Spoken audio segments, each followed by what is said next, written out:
Продолжается рабочая поездка главы Башкортостана Ради Хабирова по Уфе. Городской парк Победы.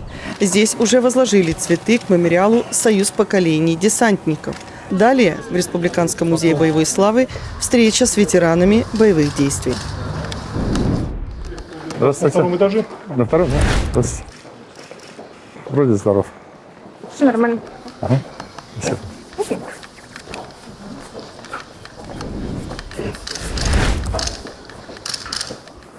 Хороший музей. Мне Есть нравится. у нас новые выставки, посвященные Даян Баяновичу Мурзину, движению сопротивления, партизанскому движению.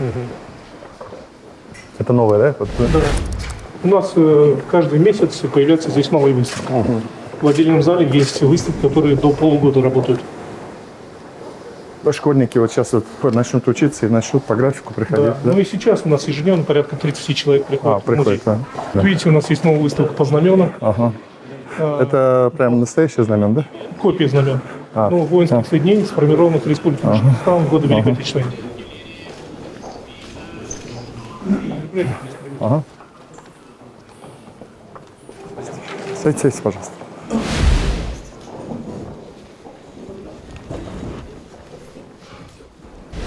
Всем добрый день. Вопросов много. Я в этой связи что хотел сказать? Из того, что может быть понятно и близко вот нам сегодня в разговоре. Мы, помните, я говорил, что мы будем делать парк «Патриот» на базе бывшей воинской части Валка. Мы туда зашли, мы начали там работы. План у меня, собственно, такой, что чтобы в ноябре, край в октябре, мы уже первых курсантов туда приняли.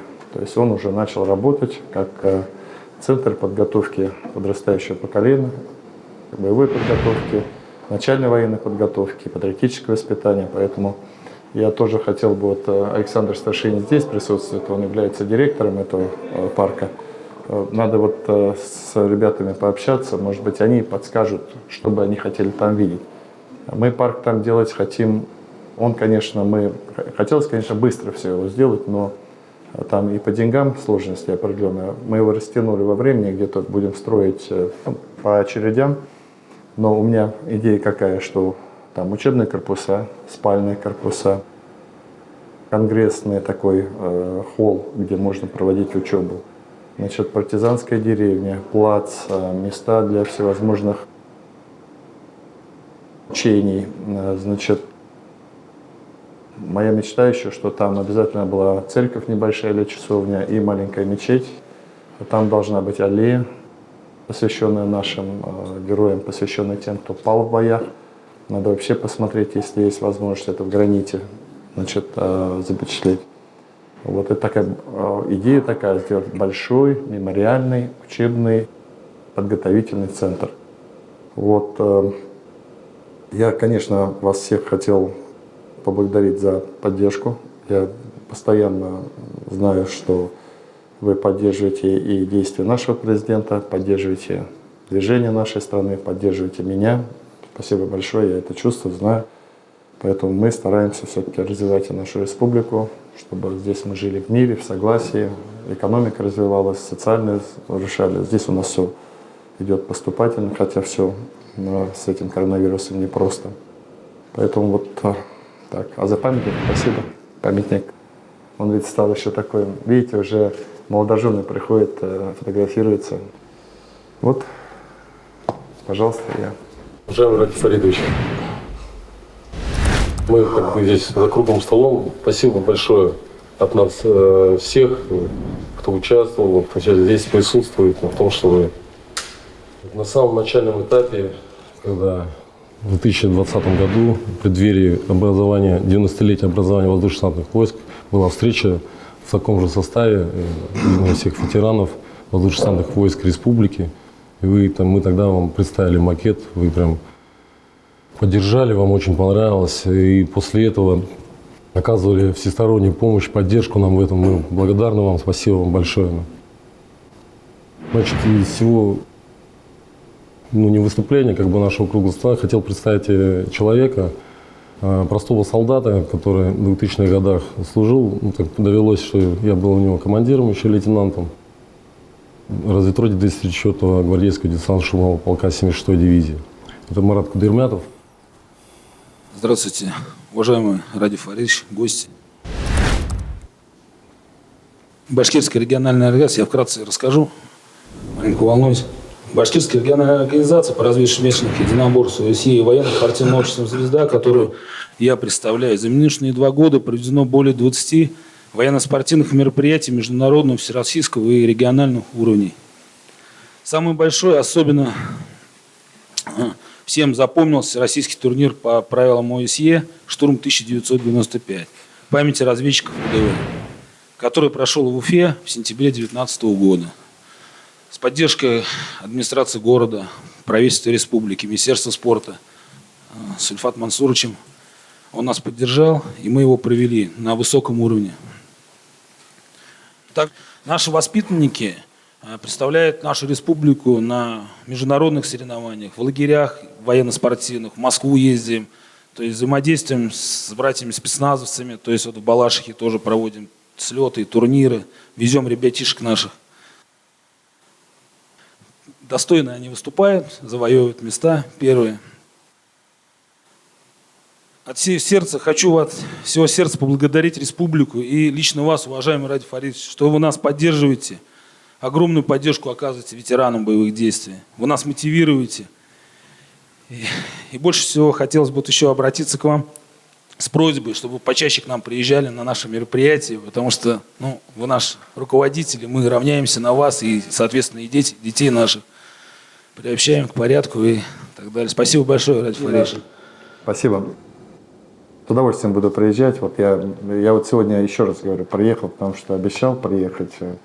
Спасибо, что вы тоже в субботний день нашли возможность увидеться. 2 вещи я хотел вот сказать. Спасибо за это. Это очень важно, когда вы показываете ваш пример. Там я просто просил вас обратиться, знаете, что мы можем помощь оказывать и финансовую. У нас есть система грантов, вы знаете, гранты главы республики. Общий объем грантов довольно большой, мы его специально увеличили, порядка более 130 уже миллионов, да? 170 миллионов. Поэтому я вот что попрошу, это, у вас же есть организация, подавайте на гранты, патриотическое воспитание, что там, поддержка какая-то. Просто отфиксируйте себя, пожалуйста. Вот Урал Тагирович записал, он сделает, у нас есть возможность, поэтому каждый год подавайте на грант. Второе, вот с этого, наверное, и нужно было начинать. Давайте вместе в какой-то момент, все, может быть, ваши там руководители, давайте мы где-то, наверное, уже где-то в конце сентября, прошло уже 2 года, 2 года, наверное, или 1,5 прошло, когда мы собирали родителей тех военнослужащих, которые погибли у нас, выполняя свой воинский долг, разные. Это не только сотрудники, и не только воздушно-десантные войска, это все. Мы же вместе с вами, да, Игорь Михайлович, помните, там полезная для них была история. Во-первых, когда все-таки мы их собираем, мы им напоминаем, что мы их помним их детей погибших. Второе, они все уже глубоко пожилые люди, прям глубоко пожилые люди. Афганцы, представляете, это уже за 80 лет как минимум. Поэтому давайте соберем вот их снова, Урал Тагирович, ставьте в график, и просто по вашей части пусть кто-то придет, поговорим. Я до сих пор помню, вот я в Учалы ездил к одной уже женщине, у нее сын погиб, в Чечне погиб. Вот. Поэтому вот это дело сделать надо. Уважаемый Фаридович, уважаемые коллеги, в нашей республике стала замечательной традицией в мае каждого года проведение Уфимского фестиваля авторской ветеранской патриотической песни «Боевая высота». Уже прошло 6 фестивалей. Эти мероприятия не могли бы состояться без активной поддержки нашей республики и города. Огромное вам за это спасибо за ту поддержку, которую мы получаем, когда все это проводится и организовывается. Очередной 7-й Уфимский фестиваль авторской песни «Боевая высота» при должной и современной подготовке станет еще более ярким и запоминающимся. Башкирское отделение Российского союза ветеранов Афганистана и региональная общественная организация ветеранов Республики Башкортостан обращаются к нам с просьбой Включить проведение фестиваля «Высота» в план республиканских мероприятий. Создание оргкомитета по подготовке проведения очередного фестиваля патриотической песни «Высота» обеспечит качественную подготовку этого мероприятия с утверждением сметы и репертуара. Вот такая просьба.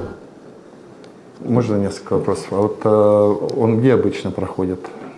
Начинали мы на биатлоне, это 2014 год. То есть это open area, да? То есть не в зале, так? А в какие времена года? Весной, летом или как? Май. Давайте я как рассуждаю. Когда-нибудь эта история с коронавирусом кончится.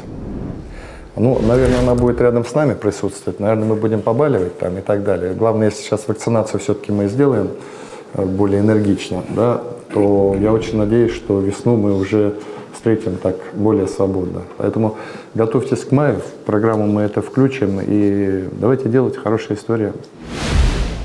Ради Фаритович, спасибо вам за то, что вы в своем плотном графике нашли время для этой встречи. Я думаю, она важна для многих здесь присутствующих. Спасибо вам большое. Я каждый отпуск приезжаю, когда домой в Башкирию. Я занимаюсь воспитанием молодежи, провожу турниры по мини-футболу, мотивирую к спорту, иногда призами, иногда просто словом. Ну, мотивирую к жизни своим примером. И после одной операции какой-то там, интересно, зародилась мысль, что я успею по себе оставить. И вот тогда появился проект книги именно данный. Покажи. А книга как раз она о жизни спецподразделения, о судьбах людей,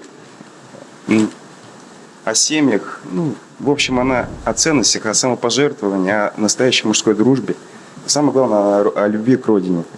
И вот данная книга, цель этой книги была вообще именно задание внушение молодежи, не знаю, как воспитание молодежи правильных нравственных ценностей. И судя по отзывам, а книгу прочитали порядка 40 человек уже, это рабочий экземпляр, судя по отзывам, она на 100% выполняет свои цели. И я хотел бы, Ради Фаритович, вам данный экземпляр презентовать.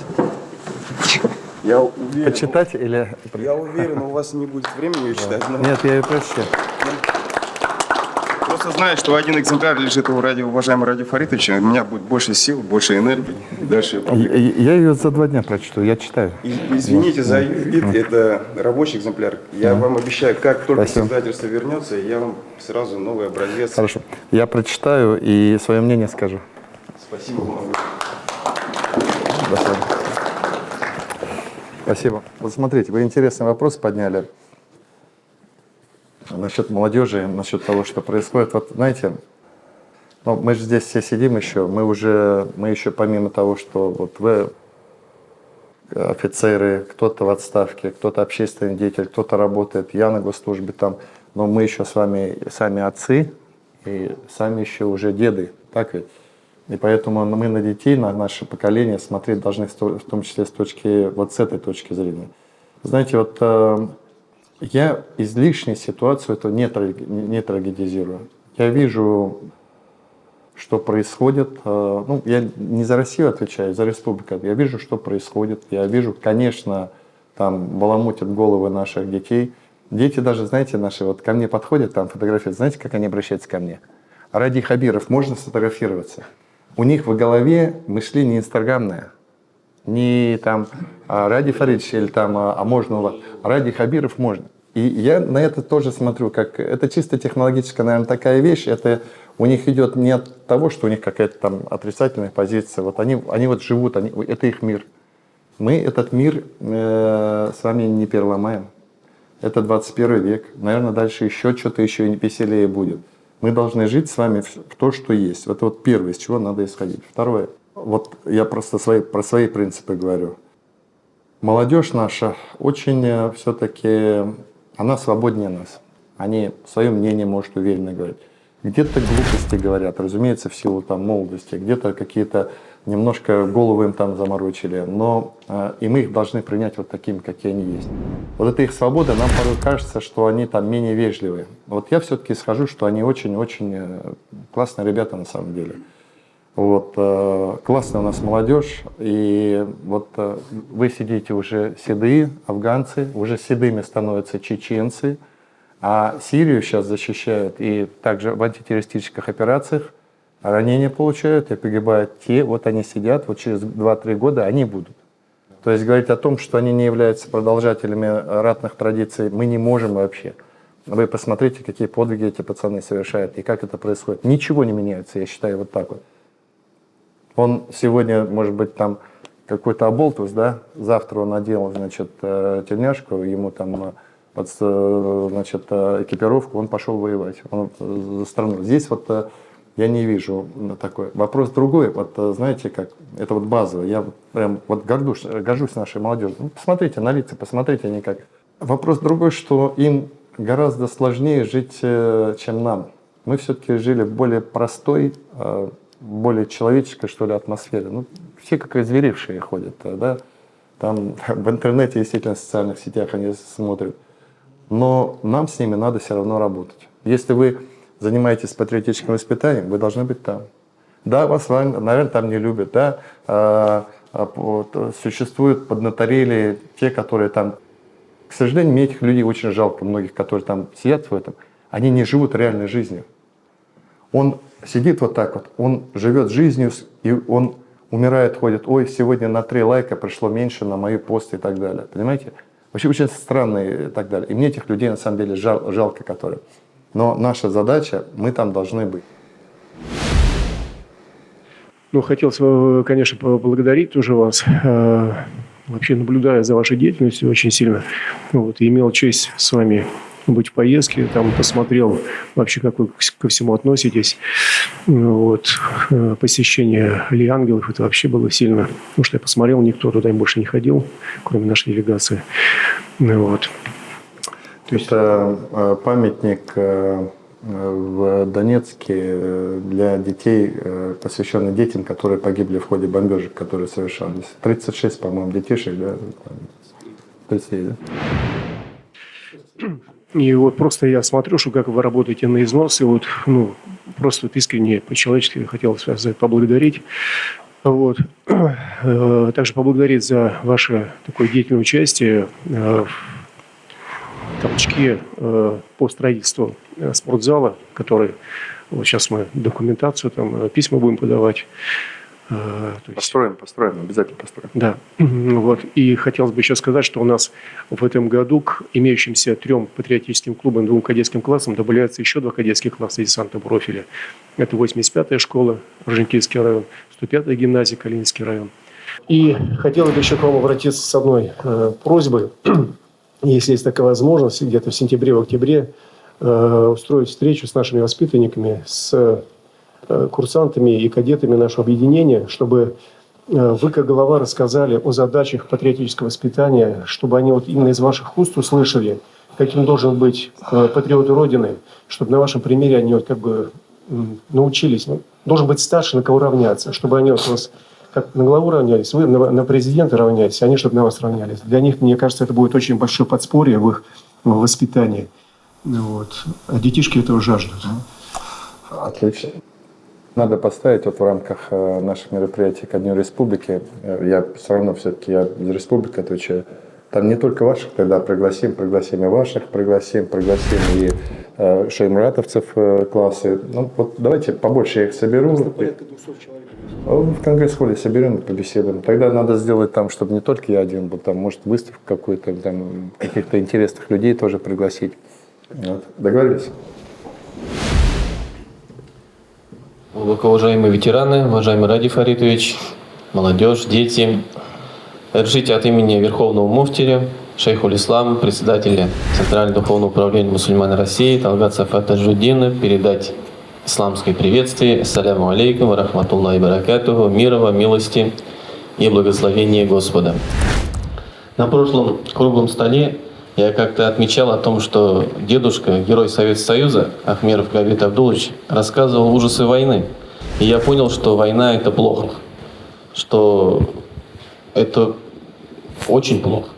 Вот. И своим детям тоже говорю, что различные войны, различные, значит, революции, восстания, все это ни к чему хорошему не доводит. Но в том случае, если есть какая-то угроза, в том случае, если какое-то вот нападение есть, какой-то приказ есть, в этом случае нам даже Аллах в Коране говорит о том, что нужно идти и защищать свое Отечество. нужно выполнять приказы, надо будет с автоматом в руках, но с верой в сердце. И вот мы, духовенство, оно есть практически во всей сфере жизни. И мы также вот приходим к призывникам. Там у нас есть молитвенные комнаты. Мы их отправляем с молитвой, с добрыми словами. Мы также сейчас договор есть военные округа, с военными общаемся. Также с ними они даже берут в штат и работают. Я сам лично курирую. У нас в Республике тюремное служение и в 20 субъектах Российской Федерации. Вообще, конечно, вот нашему дорогому, уважаемому Талгат Хазрату передайте от нас низкий поклон, привет. Я вообще горжусь нашим духовенством. Такое не всегда встретишь. У нас абсолютно патриот, государственник Талгат Хазрат. У нас уникальный владыка Никон, человек с такой глубокой мудростью и государственный. У нас удивительный человек, наш ребе Дан Крычевский. Я вот от этих людей всегда подпитываюсь какой-то мудростью, и они очень-очень многое делают для республики. Нам повезло в этом плане. У нас удивительные руководители духовенства, основных религий, поэтому очень здорово, что они у нас есть. Ну что, мы подводить итоги будем? Я хочу пару слов. Игорь Михайлович, ну, конечно, генерала мы как-то... Один вопрос, который вот здесь не обсудили. Я в последнее время проехал несколько кладбищ, скажем так, почти что 12 районов. У нас, к сожалению, главы администрации не знают закона об увековечении памятников погибшим за наше Отечество. С 19-24 год есть федеральная целевая программа по выделению денежных средств. К сожалению, наша республика в 2021 году не вошла. Вот я хочу, чтобы мы хотя бы успели в 22 год, 23-й, 24-й войти, потому что деньги, скажем, целевые на эти вопросы. Определенное внимание содержанию кладбищ, конечно, уделяем. Именно поэтому вот мы вместе договорились, я лично договаривался с владыкой Никоном и Талгат Хазратом, и с рэбом нашим, установить единый день поминовения. Для чего еще? Чтобы к этому дню главы сделали расчет сил, навести порядок, поправить забор, убрать мусор, организовать транспортную доступность таким образом, чтобы в день поминовения бабушки там могли бесплатно приехать туда, их увезли, чтобы духовенство там было, неважно, там, православные, мусульмане и так далее, чтобы там ходили, вот так вот. И, разумеется, порядок на территории кладбища. А вот, видимо, после такой момент, я не могу сказать, не могу даже прокомментировать участие, неучастие в ФСЦП, оно же разное тоже бывает. Некоторые ФСЦП просто говорят, у вас бюджетная обеспеченность нормальная, либо мы не подали заявку. Я с этим разберусь. Хотя вот это сделать, давайте так сделать. Принимается, безусловно.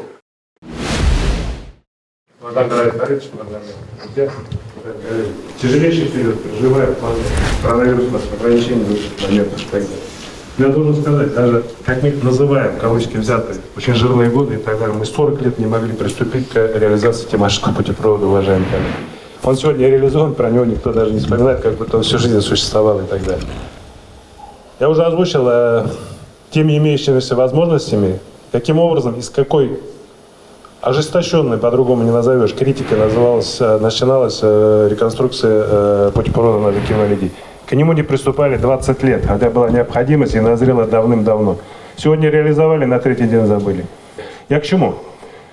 На реальных делах, которые сегодня делаются, необходимо вести воспитание, в том числе и в сетях, и на встречах, и в других моментах. А в плане патриотического воспитания и внедрения тех положительных моментов, как открытие монумента, моста, поколений и так далее, это нужно будет предусматривать, если это возможно, включение в общероссийскую образовательную программу. Если это будет какая-то еще добровольный принудительный момент, он будет очень неплохой, и он будет в любом случае как национальная программа работы. Спасибо большое.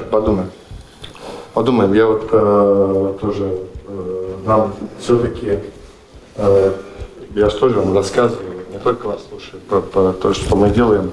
Нам удалось сдвинуть очень важный еще восточный выезд.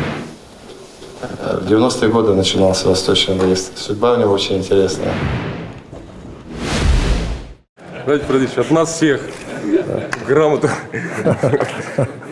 Вот У меня будет стоять. Да. Да, спасибо. И Ради Фаридович, еще вот, ну, как обычно, берет, тельняшка, ежедневник. Все, спасибо. Это, ну, чисто от души, отзы. Спасибо вам за все. Спасибо. Спасибо. Ради Фаридович, прошу прощения. Те предложения, которые прозвучали, и просьбы, которые прозвучали во время Отличное встречи. предложение, рабочие, очень полезные. Сейчас будет, ну, у нас же все, у нас же бюрократия, будет протокол. И самое главное, ответственные и сроки решения. Вот все, о чем мы договорились. Да, вот немножко вот с этим коронавирусом я хотел каждый год все-таки. До свидания всем. Спасибо. Каждый год встречаться. Да, с мамами погибших, да. Ну вот договорились, сейчас встретимся с ними. Вот. Ну что ж, есть над чем подумать тоже. Да, ну вот меня такое прям впечатлило общение с такими людьми. Трогательно, настоящее. Очень, очень, как к настоящему прикоснулся. Мы же иногда имеем дело с разными ситуациями, а тут вот как окунулся в настоящее. Вот с хорошим настроением сейчас поеду в Бирск, тоже с людьми пообщаюсь. Спасибо.